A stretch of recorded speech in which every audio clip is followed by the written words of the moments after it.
এদিকে নারায়ণগঞ্জের রূপগঞ্জে গাজী টায়ার কারখানার আগুন এখনো পুরোপুরিভাবে নেভেনি। কারখানার ভেতরে কোথাও কোথাও হঠাৎ জ্বলে উঠছে আগুন। গেল ৩ দিন ধরে ফায়ার সার্ভিসের ১২টি ইউনিট আগুন নিয়ন্ত্রণে কাজ করছে। আগুনের ঘটনায় নিখোঁজদের খোঁজে বাইরে আহাজারি করছেন স্বজনরা। ঘটনার ৩ দিন পেরিয়ে গেলেও কতজন নিখোঁজ রয়েছে তা স্পষ্টভাবে জানা যায়নি।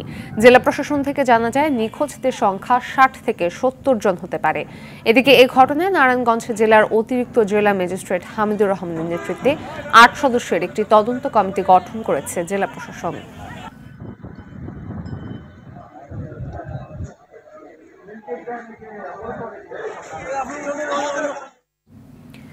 দর্শক, এ বিষয়ে বিস্তারিত জানাতে রূপগঞ্জ থেকে সরাসরি যুক্ত হচ্ছেন সহকর্মী SM রুবেল মাহমুদ। রুবেল, নিখোঁজদের নিয়ে তো নানা রকম তথ্য শোনা যাচ্ছে। কারখানাতে ২ গ্রুপে লুটপাট নিয়ে দ্বন্দ্বের পর আগুন লাগার ঘটনা ঘটে। তবে এত নিখোঁজের পরও দাবিদাররা সবাই সম্মুখ আসছেন না। কি বলছেন স্বজন ও আত্মীয়রা, স্থানীয়রা?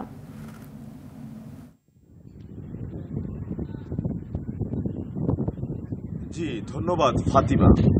আসলে যেমনটা জানাচ্ছিলাম, আমরা কিন্তু গত ২৫ তারিখের রাত ১০টা ৩০ থেকে যে অগ্নিকাণ্ডের ঘটনা এখানে ঘটেছে, আসলে এখানে কিন্তু আপনারা জানেন যে এখানে কিন্তু আসলে কোনো শ্রমিক বা এই ফ্যাক্টরিটি চালু ছিল না।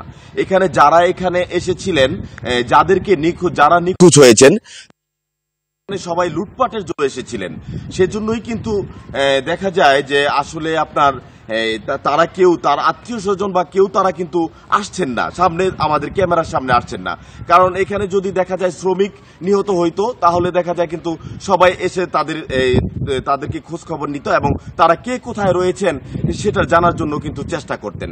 তবে সর্বশেষ কিন্তু আমরা এখান থেকে যেটা দেখতে পেয়েছি, অনেকেই টানা ৩ দিন ধরে আগুন নিয়ন্ত্রণ। আজকেও কিন্তু আমরা সকালবেলা যখন লাইভে ছিলাম তখনও কিন্তু কিছু কিছু জায়গায় যে আগুন জ্বলতেছিল আমরা কিন্তু সেটা লক্ষ্য করেছি। তবে এখনো কিন্তু ফায়ার সার্ভিসের যে ইউনিট কিন্তু এখানে রয়েছে তারা কিন্তু এখানে কাজ করছেন।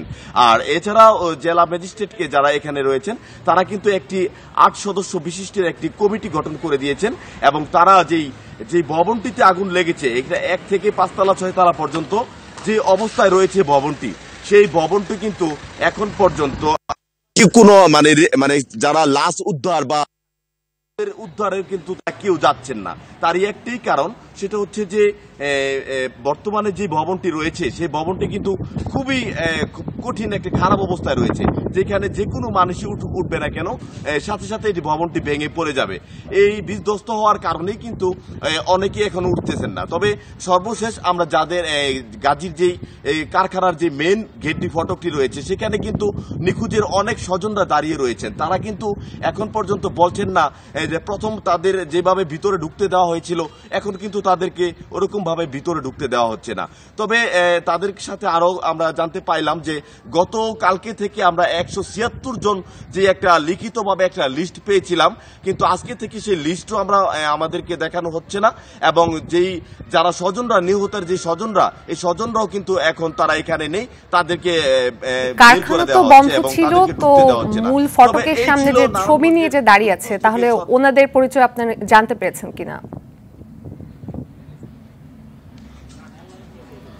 জি জি ফাতিমা, আসলে আমরা যারা কারখানার যে ফটকের সামনে যারা দাঁড়িয়েছিল তারা কিন্তু যে ছবি নিয়ে দাঁড়িয়েছিল, আমরা তাদের কাছে জানতে চাইলাম যে তারা আমাদেরকে বলেছেন যে আসলে আমার যে আত্মীয়স্বজন এখানে রয়েছে গত পরশুদিন এখানে তারা যে ঢুকছে, যেদিন অগ্নিকাণ্ডের ঘটনা ঘটেছে তারা ঢুকছে। কারোর সাথে আমরা ফোনে কথা বলেছি, প্রথম ২ ঘন্টা ৩ ঘন্টা ফোনে কথা বলার পরে আর তাদেরকে কিন্তু আমরা ফোনে পাইনি। কেউ কেউ ফোনে বলেছে যে আমার মাকে দেখে রাখিস, আমার পা ভেঙে গেছে, এখানে অক্সিজেন শূন্য হয়ে গেছে।